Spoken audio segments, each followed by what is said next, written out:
தி Lord. இந்த சந்தோஷமான நல்ல காலை வேளைக்காக கர்த்தருக்கு நன்றி சொல்கிறேன்.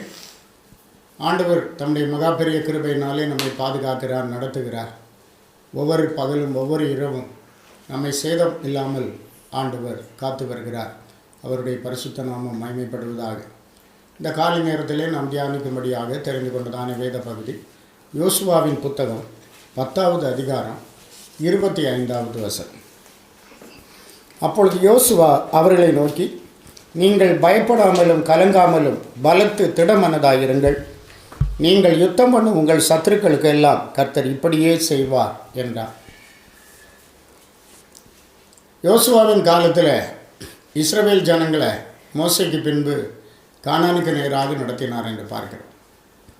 கானானில் 7 விதமான ஜாதிகள் இருந்தார்கள். இந்த ஜாதிகளை துரத்தி விட்டு தேசத்தை சொந்தமாக்க வேண்டும்.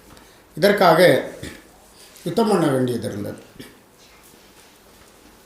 அவர்கள் போகும்போது 5 ராஜாக்கள், எமோரியருடைய 5 ராஜாக்கள் கூடிக்கொண்டு கிபியோனியரிடத்தில் யுத்தத்துக்கு வந்தார்கள்.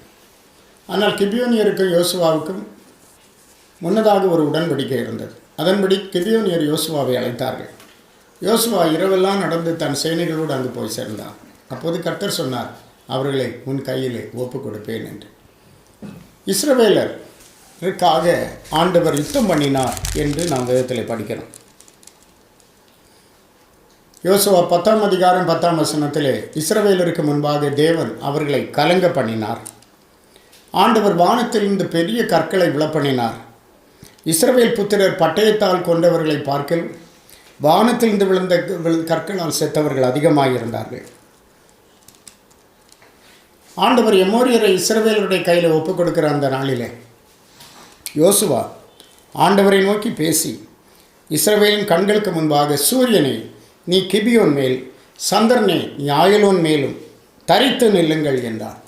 அப்படியே பாருங்கள், சந்திரனும் நின்றது, சூரியன் தரித்தது. சூரியன் அஸ்தமிக்க தீவிரிக்காமல் ஏறக்குறைய ஒரு பகல் முழுவதும் நடுவானத்தில் நின்றது என்று பார்க்கிறோம். இப்படி கர்த்தர் ஒரு மனிதனுடைய சொல் கேட்ட அந்நாளை ஒத்த நாள் அதற்கு முன்னும் இல்லை, அதற்கு பின்னும் இல்லை என்று பார்க்கிறோம்.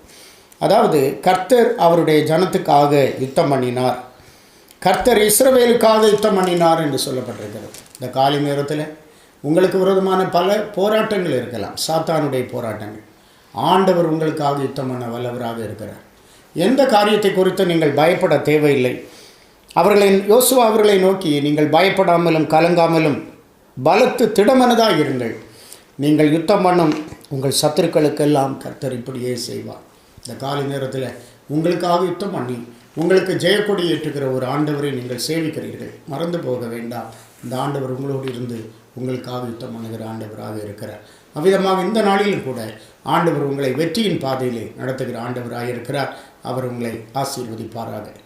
ஜெபிப்போம்.